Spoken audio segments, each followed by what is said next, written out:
Selamat pagi Pak Catip. Pagi. Bisa suara saya bisa apa kedengeran? Bisa Pak, bisa lancar. Oke. Selamat datang Pak Catip. Terima kasih pertama-tama sudah menyempatkan waktunya Pak di sela-sela kesibukannya. Acara akan kita mulai ya Pak. Oke. Baik, Assalamualaikum warahmatullahi wabarakatuh. Selamat siang dan selamat datang di acara webinar Kanopi FEB UI. Selamat datang juga kepada para pembicara kami, Bapak Catip Basri, selaku ekonom senior dan mantan Menteri Keuangan RI, juga Bapak Suhasil Nazara, selaku Wakil Menteri Keuangan RI yang akan menyusul, serta kepada moderator kami, Ashifa Sezami Ilman, selaku peneliti di World Bank, dan alumni FEB UI.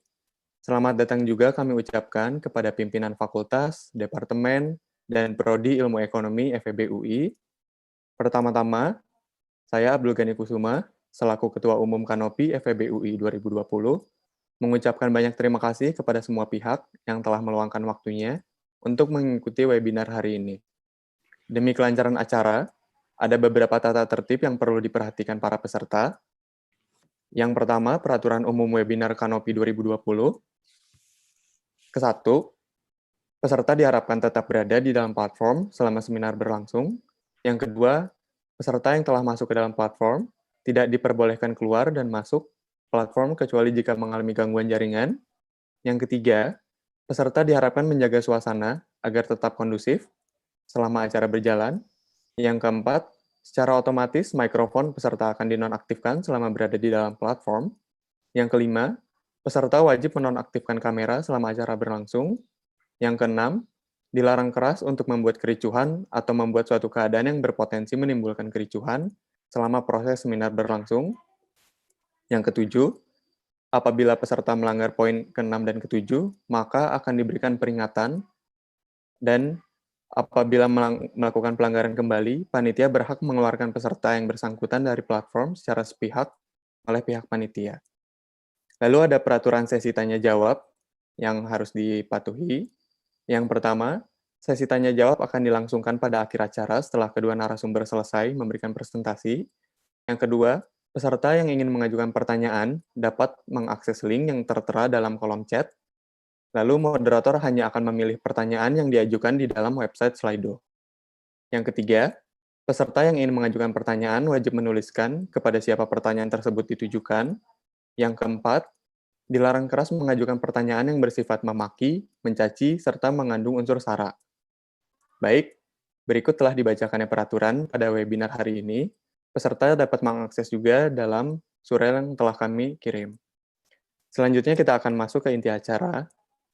Webinar Kanopi pada kali ini mengangkat sebuah tema besar, yaitu Through COVID-19 and Beyond, memperluas jaring pengaman sosial untuk kelas menengah ke bawah di Indonesia. Kami juga mengusung dua subtema yang akan dibahas oleh kedua pembicara kami. Subtema pertama yaitu kemampuan fiskal Indonesia dalam memperluas jaring pengaman sosial. Dan subtema yang kedua yaitu urgensi perluasan jaring pengaman sosial. Webinar yang diadakan Kanopi FEB UI ini dilaksanakan sebagai respons kami terhadap pandemi COVID-19 dan tanggung jawab untuk memperluas pengetahuan masyarakat umum mengenai isu ekonomi yang berkaitan dengannya. Seminar ini akan dibawakan oleh dua orang pembicara, serta dipandu oleh seorang moderator. Pembicara pertama berasal dari kalangan akademisi dan praktisi, yaitu Bapak Catip Basri, selaku senior ekonom, dan mantan Menteri Keuangan RI. Yang kedua, pembicara dari kalangan pemerintahan, ada Bapak Suhasil Nazara, selaku Wakil Menteri Keuangan RI. Dan tidak lupa juga, saya akan memperkenalkan moderator kita pada hari ini, yaitu Ashifa Sezami Ilman. Dan seminar ini akan diakhiri dengan sesi tanya-jawab antara peserta dan pembicara, serta pembacaan kesimpulan akhir oleh moderator. Selanjutnya, kami mempersilahkan moderator untuk memulai acara. Kepada saudara Ilman, kami persilahkan. Terima kasih Abdul Ghani atas waktunya dan juga kesempatan yang telah diberikan kepada saya. Selamat datang kepada para peserta dari kegiatan webinar Kanopi. Selamat datang juga terutama untuk tamu terhormat Bapak Catip Basri. Selamat pagi dan semoga kita semua sehat selalu di rumah masing-masing atau di tempat teman-teman mendengarkan rekaman ini. Perkenalkan kembali, saya Ilman, saya juga alumni FEB UI yang lulus sekitar 2 tahun yang lalu. Ya, bisa dibilang junior Pak Catif, sedikit di bawah Pak Catif ya Pak ya. Kebetulan pada hari ini kita telah kedatangan 2 tamu yang cukup, menurut saya pribadi cukup prestis karena Pak Catif Basri seperti yang kita tahu merupakan ekonom yang cukup melanglang buana di sosial media untuk sharing opininya di koran-koran yang saya sering baca di Kompas terutama Pak, dan juga beliau ini selain sering menulis di artikel koran, beliau merupakan ekonom senior yang saat ini juga menjabat sebagai komisaris di Bank Mandiri. Beliau juga pernah menjabat sebagai Menteri Keuangan RI pada tahun 2013 sampai 2014 dan juga pernah menjabat sebagai Kepala BKPM atau Badan Koordinasi Penanaman Modal pada 2 tahun sebelumnya.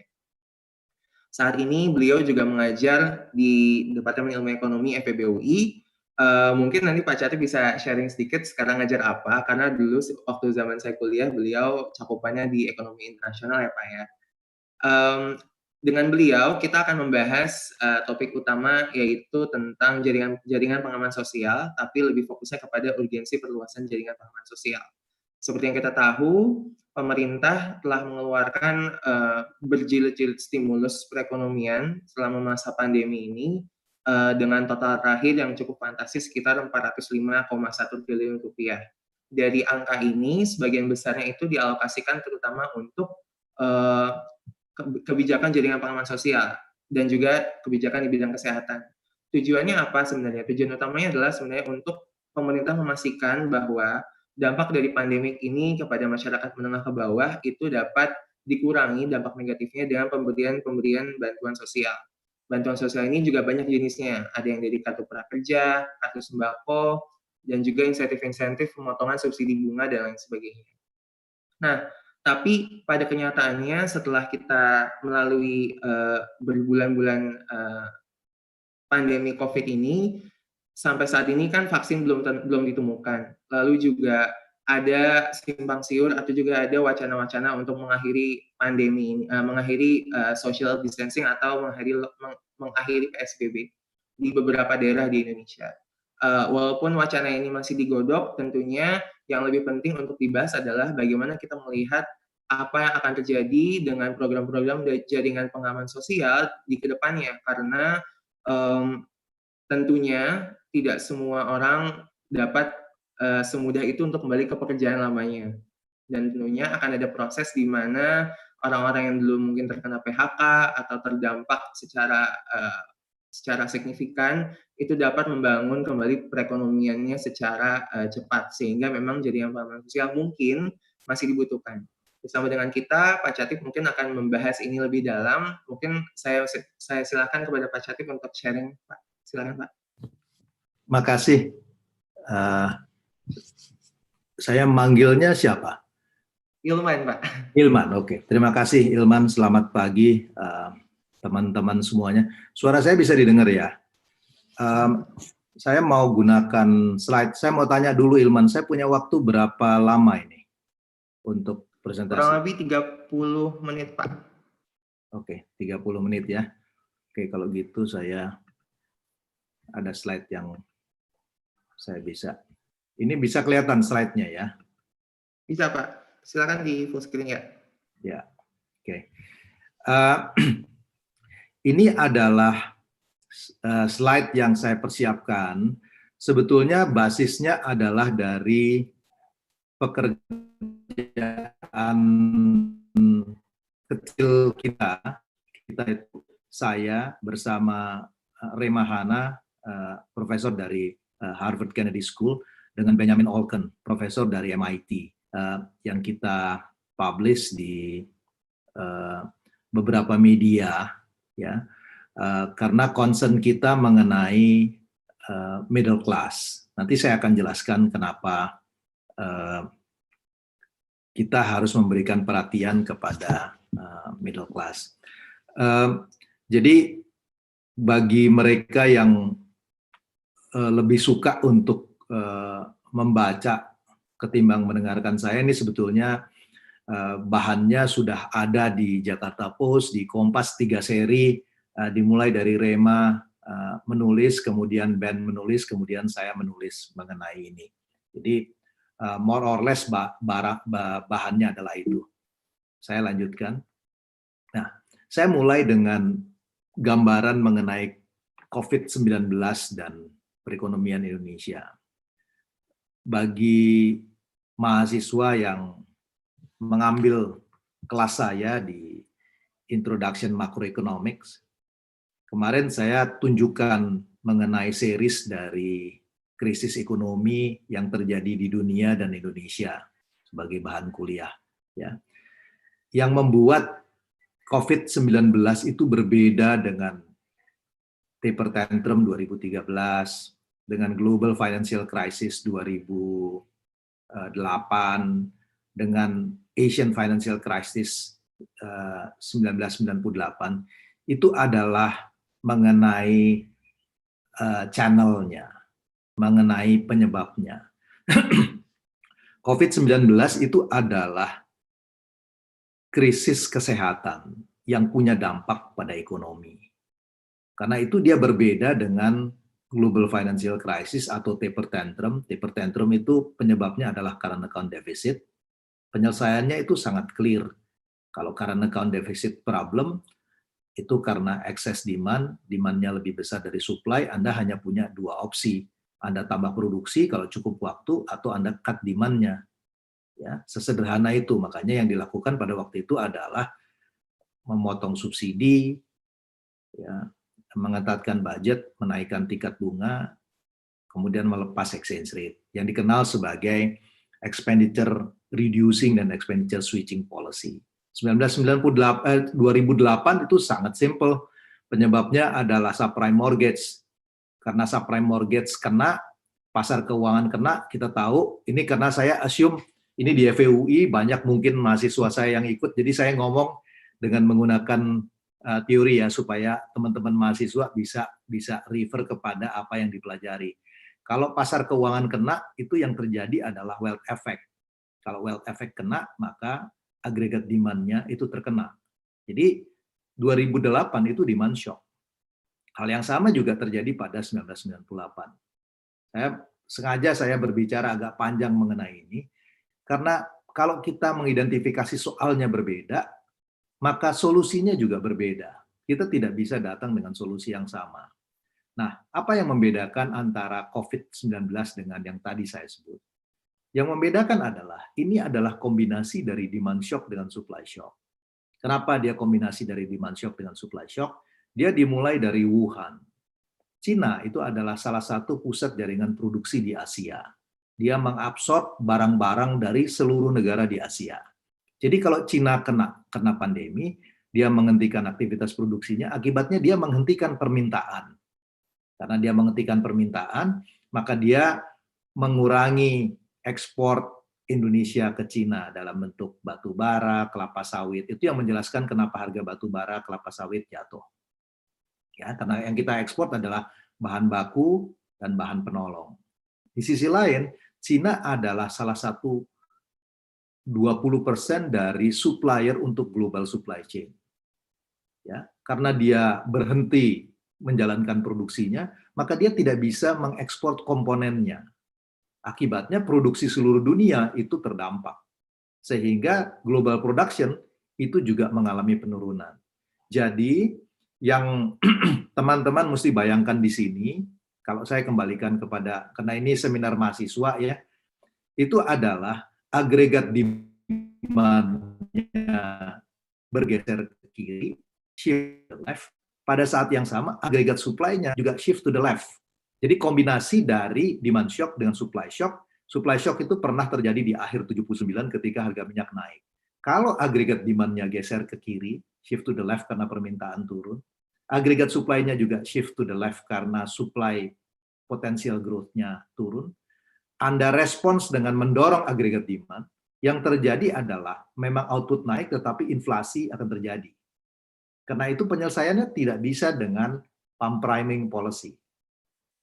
Ya, pump priming itu adalah stimulus fiskal yang normal, menurunkan tingkat bunga yang normal. Itu sebabnya walaupun the Fed sudah membuat unlimited quantitative easing, soal di Amerika nggak selesai. Walaupun Amerika sudah membuat stimulus fiskal 2 triliun dolar, soal di Amerika tidak selesai. Ya, ini sangat penting karena itu akan menentukan nanti polisinya seperti apa. Karena itu saya kira 2 bulan lalu, mungkin 2 bulan, 3 bulan lalu, saya menulis di Kompas, saya mengatakan bahwa respons tradisional dengan membuat fiscal stimulus dan monetary stimulus tidak jalan di dalam COVID. Nanti saya akan jelaskan mengenai ini. Nah, di samping itu, akibat dari pandemi, akibat dari wabah, maka kemudian pemerintah di berbagai negara di dunia melihat bahwa cara untuk memutus rantai penyebaran itu adalah dengan cara meminta orang untuk tinggal di rumah, yang dikenal dengan lockdown atau social distancing, yang punya dampak kepada aktivitas ekonomi. Kenapa? Ini kembali lagi kepada konsep. Kita tahu esensi dasar dari ekonomi itu adalah market, karena itulah tempat orang bertemu. Disitulah transaksi terjadi.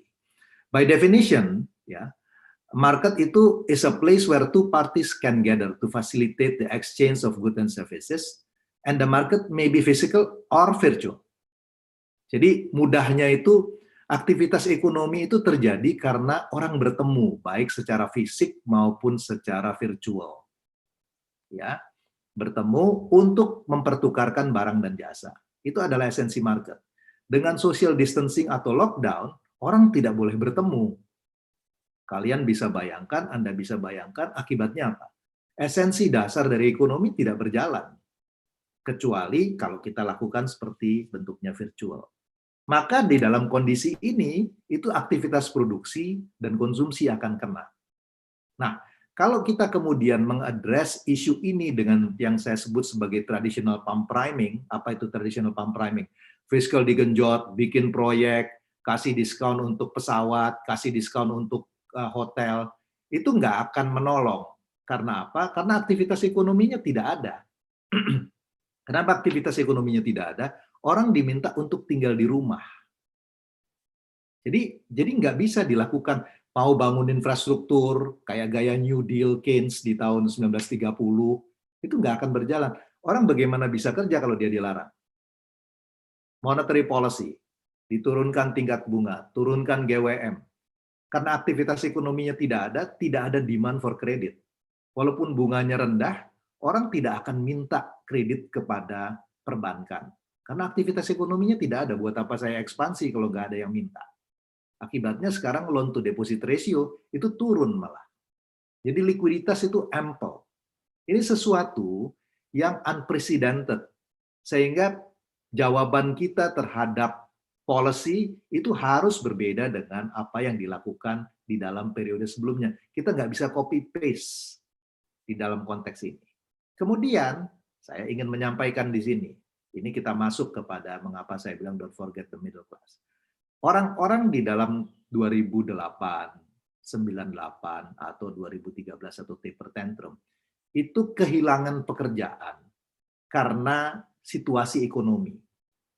Krisis ekonomi, kemudian membuat permintaan menjadi menurun, mereka kehilangan pekerjaan. Tetapi di dalam kasus COVID, orang kehilangan pekerjaan karena diminta untuk menghentikan pekerjaannya. Jadi ada beda yang besar ya. Kalau di dalam Asian Financial Crisis, Global Financial Crisis, itu performance ekonomi, aktivitas ekonomi yang jelek membuat PHK dilakukan. Tetapi di dalam COVID-19, itu sebetulnya ekonominya berjalan baik. Gara-gara pandemi, kemudian orang diminta to stay at home. Aktivitas bisnis berhenti. Karena aktivitas bisnis berhenti, kemudian mulai terjadilah PHK. Jadi kalau di dalam Global Financial Crisis, Asian Financial Crisis, aktivitas bisnisnya punya problem. Kalau di dalam COVID, aktivitas bisnisnya tidak ada problem. Tetapi diminta untuk berhenti. Ya, saya ingat akhir Januari, saya di World Economic Forum di Davos, kita masih duduk around table untuk mendiskusikan mengenai prospek ekonomi global tahun 2020 dan semua sepakat bahwa 2020 lebih baik daripada 2019. Saya ingat ada diskusi dengan guru besar ekonomi dari Harvard, Kenneth Rogoff dengan Carmen Reinhardt.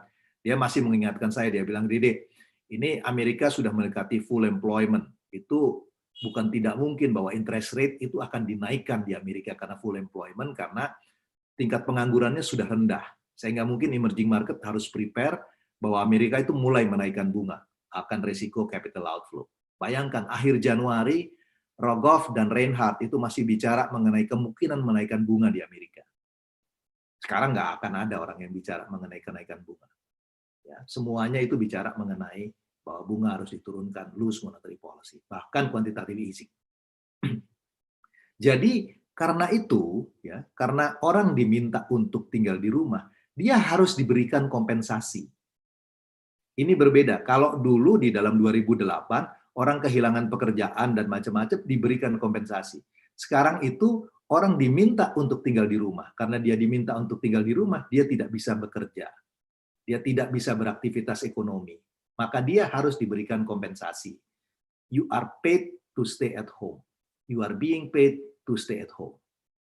Karena itu, dia membutuhkan social protection yang jauh lebih besar. Makanya di negara seperti Hong Kong, orang yang usianya di atas 18 tahun dapat $1.000. Di Singapura, $4.000. Ya, di berbagai negara. Makanya saya dari awal saya katakan berikan cash transfer. Karena ini orang dibayar untuk stay at home. Kalau di dalam bahasa konsep teorinya yang disebut sebagai diberikan sebagai non-labor income. Sehingga reservation wage-nya itu bisa agak tinggi sehingga dia bisa stay at home. Nah, di dalam kondisi ini, maka policy response itu tidak bisa dengan traditional pump priming. Bikin infrastruktur supaya orang kerja, beri diskon supaya ada permintaan, kasih proyek. Nggak bisa, orang tidak ada aktivitas ekonomi. Maka 2 bulan lalu saya menulis di Kompas, saya mengatakan bahwa fiscal policy hanya bisa fokus kepada 3 hal. Kesehatan, social protection, kemudian memberikan lifeline untuk bisnis. Dan alhamdulillah ini kalau kita lihat perpu yang dikeluarkan pemerintah, persis itu yang dilakukan oleh pemerintah, di mana pemerintah fokus pada alokasi dana untuk kesehatan, social protection, dan business activities. Business activities itu untuk restructuring, untuk UKM, memberikan credit line.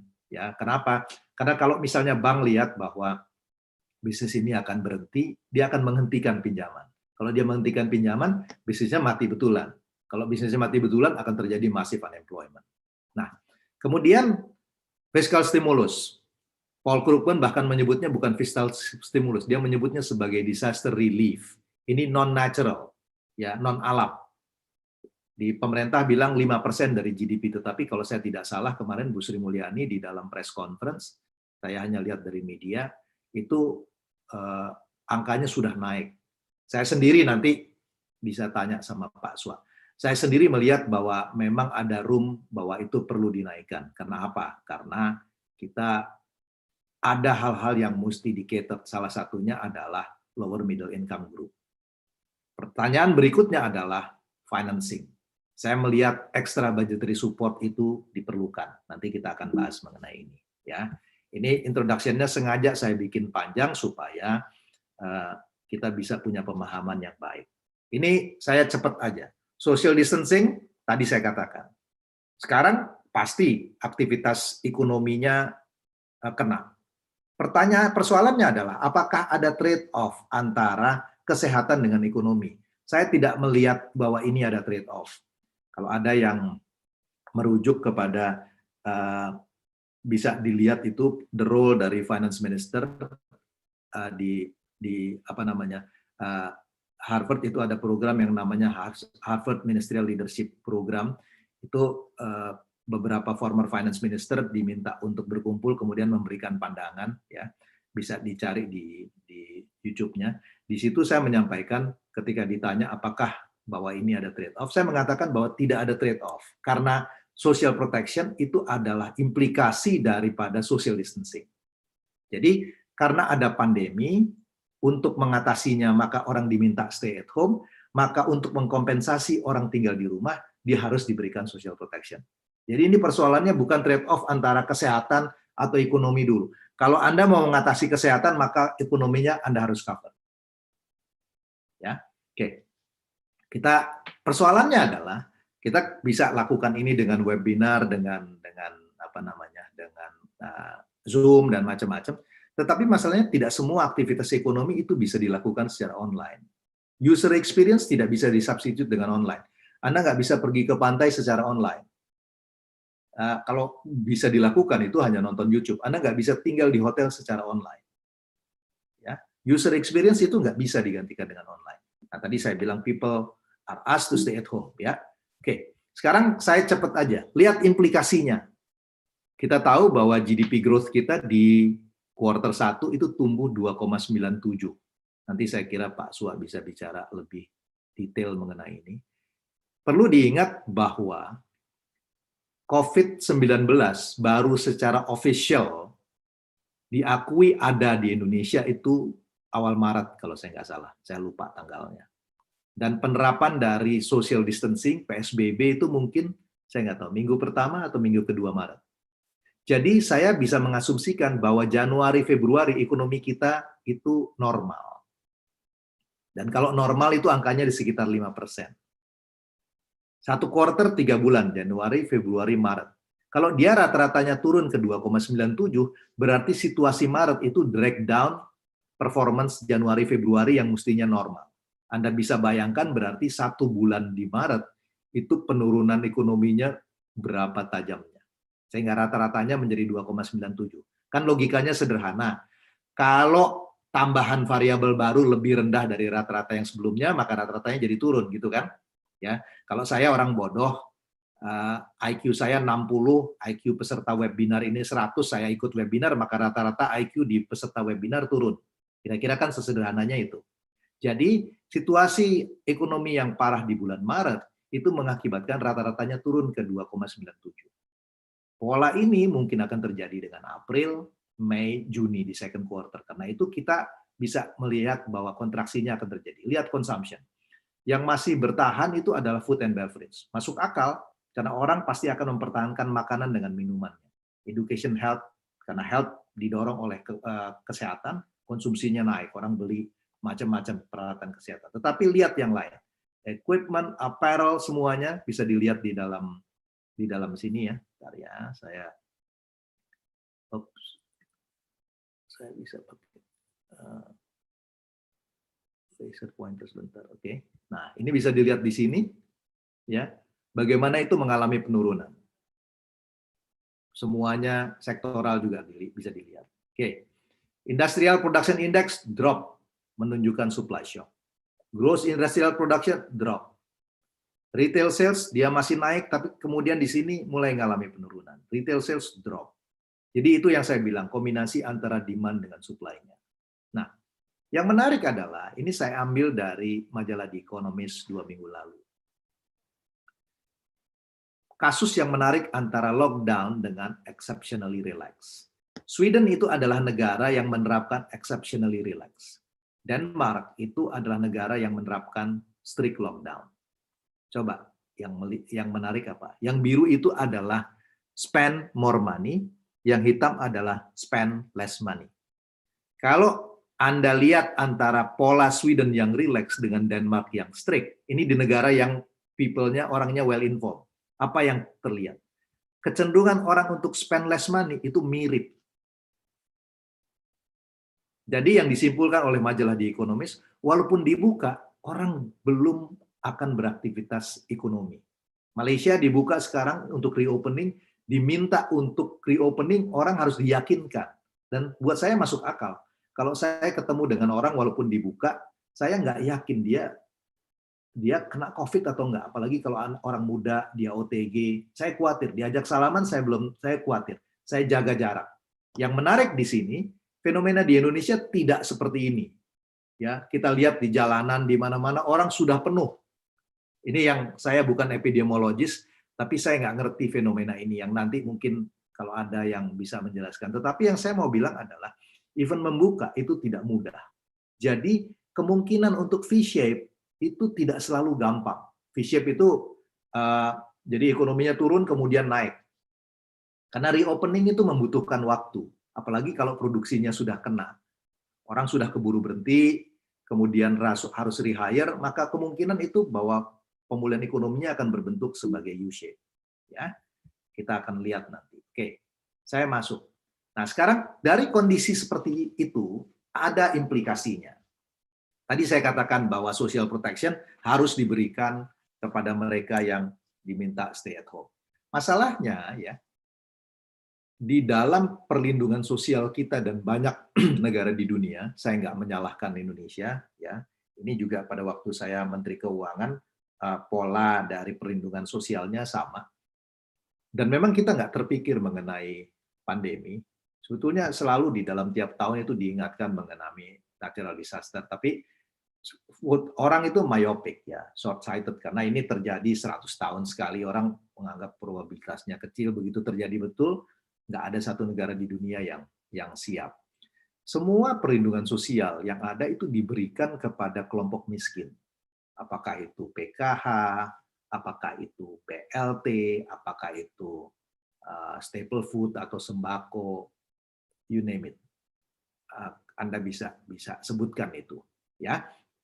Karena itu saya bersama dengan Rema Hana dan Benjamin Olken, kita melihat bahwa Indonesia itu butuh memperluas orang yang perlu memperoleh government assistance.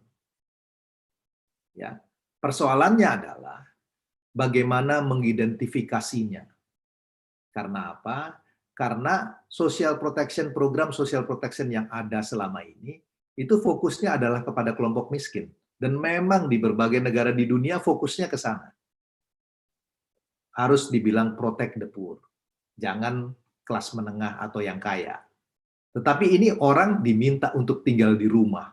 Jadi semua orang itu sebetulnya terdampak. Ya. Sehingga perlu diidentifikasi orang-orang dengan cara yang baru, di mana COVID economic shock itu mempengaruhi middle class. Ya. Yang tadi saya katakan bahwa banyak dari social protection program dari government itu geared towards the poor. Jadi arahnya kepada kelompok miskin. Gimana itu? Nanti saya kira Pak Suwa sebetulnya dia punya knowledge yang bagus sekali karena dia pernah kerja di TMP 2K. Ya, dia bisa cerita nanti. Bahwa targeting itu base-nya adalah household asset. Jadi kalau mau menentukan orang miskin itu dilihat dari aset yang dimiliki. Misalnya bahwa Anda tinggal di sebuah rumah yang kecil dengan lantai tanah, maka Anda teridentifikasi sebagai kelompok miskin. Kalau itu yang terjadi, maka Anda eligible untuk social protection. Tetapi problemnya adalah program ini miss lower middle income group. Kenapa? Karena ada orang yang pendapatannya dia tidak poor, poverty line kita sekitar 650 ribuan, ya, sekitar range itu saya mesti cek data yang terakhir dengan 2.100 kalori ekuivalen harga beras, tetapi range-nya sekitar itu. Nah, kalau kemudian orang pendapatannya katakanlah upah minimum 3 juta, dia pasti bukan kategorinya poor. Tetapi dia bukan rich. Dia tidak cukup punya balance sheet untuk tinggal di rumah selama 3 bulan. Gimana dia membiayai dirinya? Income-nya betul-betul pas-pasan, ya, dia tidak cukup punya tabungan, dia nggak akan bisa mampu karena itu. Karena itu kelompok ini karena diminta stay at home, dia kehilangan penghasilan. Itu yang terjadi pada pedagang keliling, pada ojol, pengendara ojek driver, ya, kepada pelayan toko, kepada buruh, kepada informal. Mereka tidak masuk dalam kelompok miskin karena pendapatannya mungkin di atas garis kemiskinan. Upah minimum di Jakarta 3 juta. Tetapi mereka tidak akan cukup uang untuk stay at home begitu panjang. Ini yang disebut sebagai lower middle income group. Karena itu perlu dilakukan sesuatu terhadap kelompok ini. Nah, kemudian kita bertiga mencoba membahas bagaimana how to identify the new poor. Ya, karena mereka diminta stay at home, maka mereka menjadi kelompok baru yang miskin di sini. Nah, ada 3 hal, ini pekerjaan penelitian ini masih di dalam ongoing, jadi sangat early, tetapi ini mungkin buat policy maker bisa dipertimbangkan untuk dieksplor. Saya tidak mengatakan bahwa ini sempurna, karena kalau di dalam proses policy itu Anda nggak bisa berharap bahwa datanya lengkap, semua beres, itu nggak akan terjadi. Jadi kita harus to work within constraint. Saya pernah di pemerintahan, saya tahu bahwa keputusan harus dibuat dalam waktu cepat dengan informasi sangat terbatas, dengan kemampuan resources yang juga terbatas. Jadi ini akan banyak loophole-nya, akan banyak kelemahannya. Karena itu tugasnya nanti how to improve.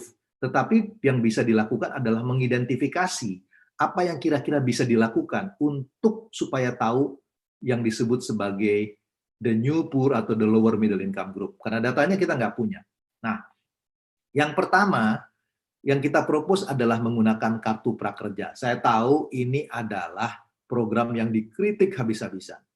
Kalau kita membaca koran, di mana semua orang bicara bahwa ini program ini disaster. Program ini tidak tepat. Untuk apa di dalam kondisi COVID seperti ini, orang dikasih training. Memang, dan kami sepakat, ya, intinya di dalam kartu prakerja kita akan memberikan BLT. Tetapi pertanyaannya adalah kepada siapa? Kalau kelompok miskin kita udah tahu.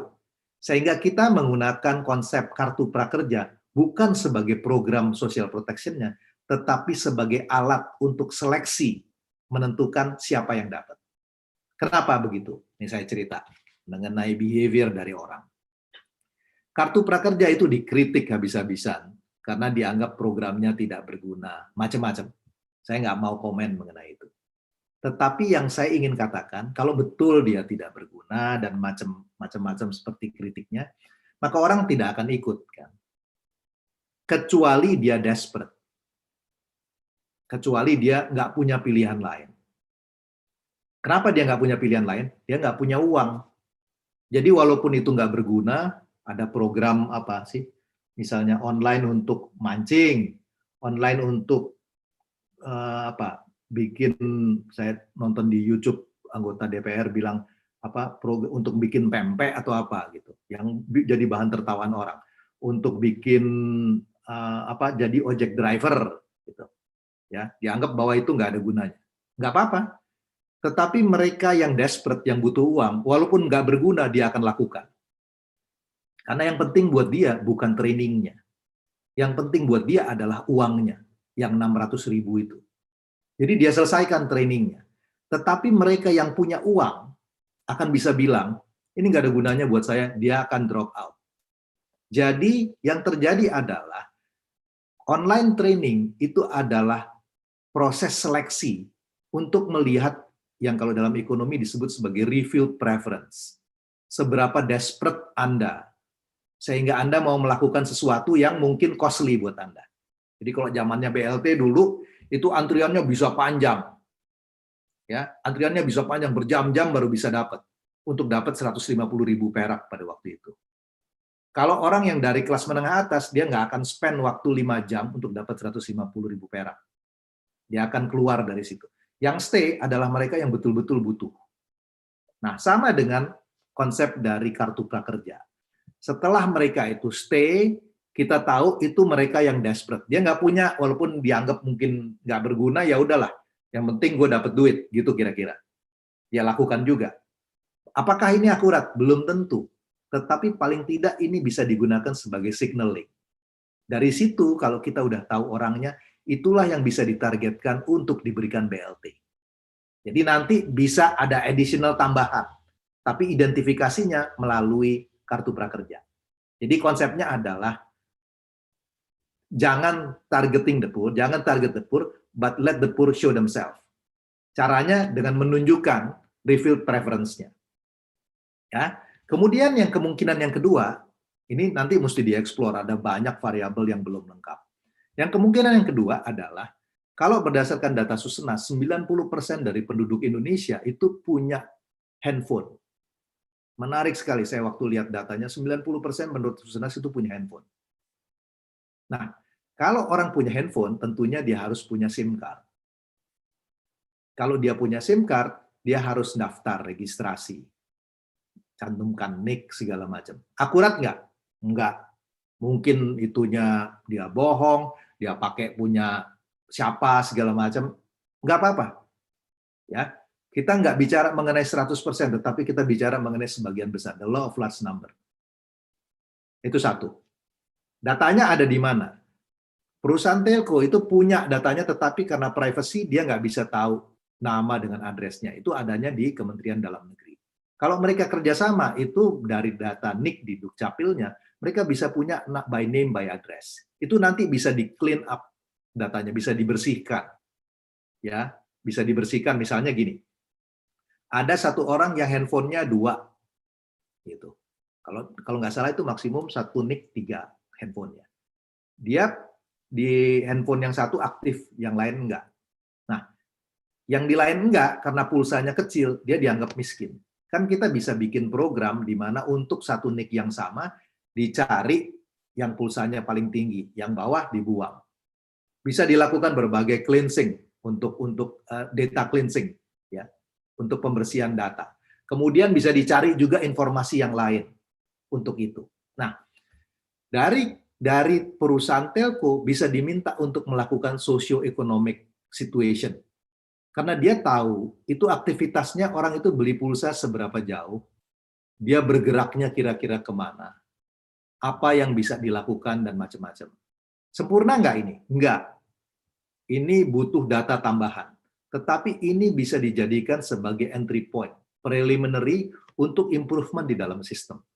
Kalau kemudian kita tahu socio-economic condition, kita tahu dia setiap bulan beli pulsanya berapa, konsisten nggak, dia beli kita tahu by name, by address, maka itu bisa dijadikan identifikasi awal mengenai lower middle income group. Nanti setelah datanya agak matang, baru kemudian kita pikirkan bahwa kelompok ini yang punya potensi dapat BLT.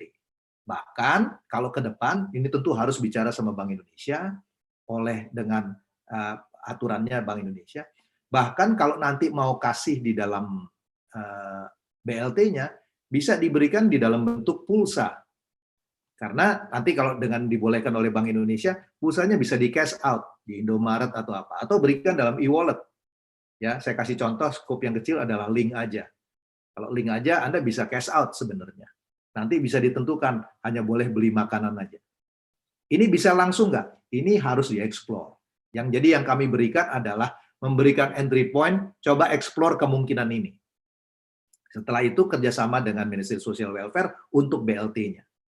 Yang ketiga, itu adalah community base.